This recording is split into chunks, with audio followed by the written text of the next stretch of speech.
Welcome back to Tipping Point. I'm your host, Kara McKinney. This was the scene outside the state capitol in Sacramento, California on Tuesday, as thousands protested Assembly Bill 2223, which pro-life observers say would legalize killing babies not just up to the point of birth, but beyond it. Like a few other hyper-left-wing states, California is rushing to remove all legal barriers to abortion before a possible Supreme Court reversal of Roe v. Wade. This bill would do that by explicitly decriminalizing all prenatal death and, quote, perinatal death due to a pregnancy-related cause, end quote. All definitions of the word perinatal include a period of time after birth, ranging from a week to a month, depending on what medical dictionary you're reading. So this law would effectively legalize killing babies born alive. Despite the protests, the bill passed a committee vote on Tuesday by 11-3. I wonder if Buffy Wicks, the bill's author, will bring her baby to the full assembly vote, as she did for a 2020 vote on building density. It's good to see you all. I was actually in the middle of feeding my daughter when this bill came up. And I ran down on the floor today because I strongly believe we need to pass this bill. We are 3.5 million homes shy of where we need to be right now in this state. And Ellie agrees that we absolutely need to pass this bill. I also wonder if she'll be labeled Buffy the Baby Slayer if her infanticide bill passes. From killing babies, we move to the equally horrifying topic of using their body parts for medical experiments. In response to a Freedom of Information Act lawsuit filed by Judicial Watch, the University of Pittsburgh recently surrendered 34 new pages of documentation surrounding their fetal tissue research. Among other things, they document the university's goal to become a, quote, tissue hub for human fetal material from 6 weeks gestation until full term. At one point, Pitt officials state that they have been collecting baby body parts for over a decade, including, quote, liver, heart, gonads, legs, brain, genitourinary tissues, including kidneys, ureters, and bladders, end quote. Joining us now to discuss is the president of Judicial Watch, Tom Fitton. Thanks for being here tonight, Tom.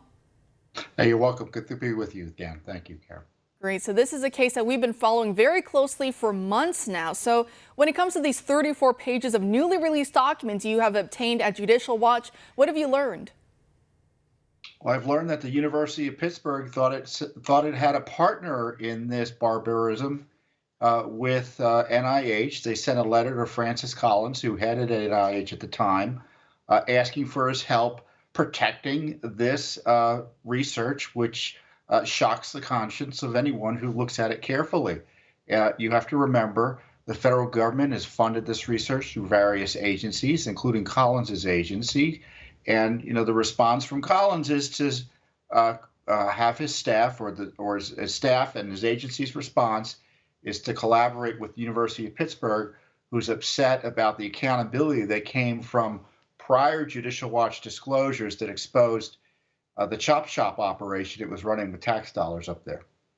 And just looking through some of the emails and other documents you guys have obtained with Dr. Jeremy Berg from Pitt and talking with, as you were saying, of Collins from NIH at the time. I mean, it's absolutely insane. It reminds me of Collins when he wanted to crush the Great Barrington Declaration when COVID was first starting up. But when you look at what was going on, Dr. Berg was specifically upset by articles that were coming out in media outlets such as Fox and Nature, talking about how these babies, that their scalps were being used, were being harvested and transplanted onto actual lab rats. And of course, they didn't want the public to know that. But do you think the public has a right to know that? And of course, a right to say we don't want our taxpayer dollars or any unborn baby being subjected to that?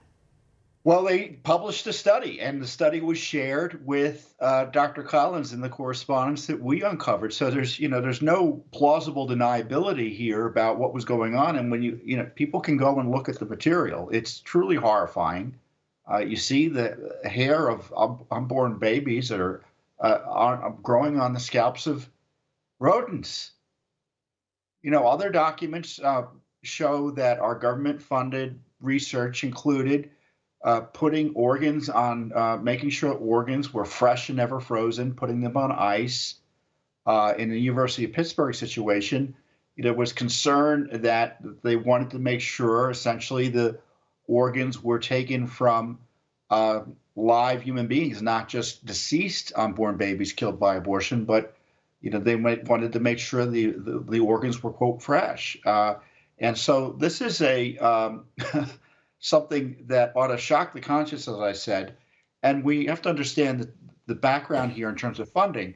Under the Trump administration, they turned off the funding for this type of research. Under the Biden administration, they turned the spigot back on.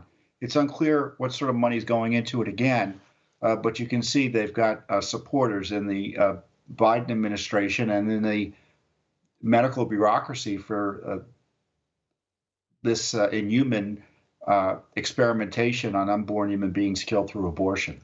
I know the more you look into it, the more your stomach really churns looking at some of these details. As you were mentioning earlier with ischemia time, blood flow, wanting to keep these organs and the tissue of the scalp and everything as quote unquote as fresh as possible. So then that has a lot of people wondering, were these babies being born where they were being kept alive as long as possible through the abortion process? Was the abortion process itself being changed to accommodate that? I mean, it's really barbaric. It's very grisly. We know Planned Parenthood with what the Center for Medical Progress, what they've uncovered, and I know you've worked with them on this case as well with Pitt, but what they've uncovered over the last 10, 20 years of Planned Parenthood buying and selling baby body parts is the very same thing. They were changing how a lot of these abortions were being done so they could harvest brains and everything else. And it's absolutely so disgusting how human life, innocent human life, is being treated in this case.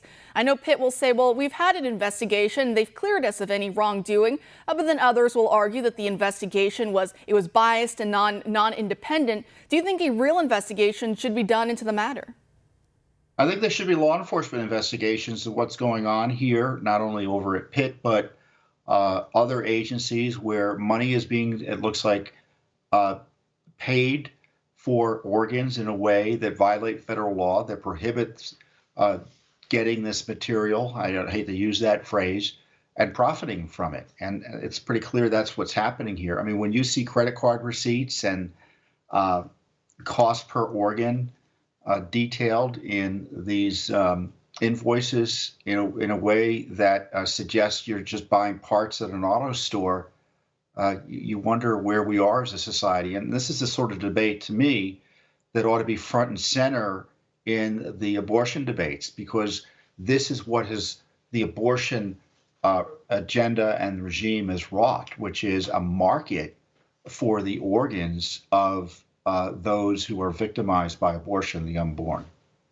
And like I was mentioning earlier, you guys have worked with the Centers for Medical Progress, David Daleiden. He's also a friend of this show, but I know, unfortunately, Kamala Harris, when she was over here in California as AG, they went hard after Daleiden, and they made his life quite miserable for what he was finding out and uncovering from Planned Parenthood. So it is really a scary time for true journalists to actually be doing their job with the current regime in place. But I don't want to leave you here with too sour of a note. Of course, what we're talking about is it's very dark. It's very weighty. But I saw recently you were on with, I think it was Tim Pool, and you're talking about some documents Judicial Watch has obtained when it comes to the Biden White House, their dog, and attacks on the Secret Service. What do you have for us there? Well, Jen Psaki said when these stories first emerged, oh, well, there was this one dog attack. It was a minor incident, and the dog was startled, and it was a minor injury, when in fact that wasn't the case. The dog attacked viciously a Secret Service agent. And the Secret Service, according to these documents, certainly the agent who was attacked by Major, the dog, was very unhappy and upset with Psaki's misleading Americans about what happened to him while he was doing his job protecting the President of the United States. And these documents show the dog, Major, was attacking, biting them on the leg, biting them on the arm, running across to target and go after individuals. And I understand why the dog was doing that. Obviously, it was either maltrained or, just unable to deal with the situations he was in. But he shouldn't have been anywhere near anyone outside the family. And it went on for months. And the Secret Service, according to these documents, seemed more concerned about covering it up and making sure not too much information got out about it, and fighting the agents over making them whole after these attacks, as opposed to protecting the agents. And to me, it was a dangerous situation. The dog could have been shot. And you don't want agents generally, Kara, worried about their protectee's dog attacking them while they're trying to protect their lives. So it's ugly, and the Secret Service is dysfunctional, and these documents show it. They can't. Their agents are being attacked, and they don't know what to do about it other than punish their agents for wanting accountability. What a crazy time to be alive when we have a puppet sitting in the White House. But Tom, a pleasure having you on as always. Thanks for joining us. You're welcome. Thank you for having me.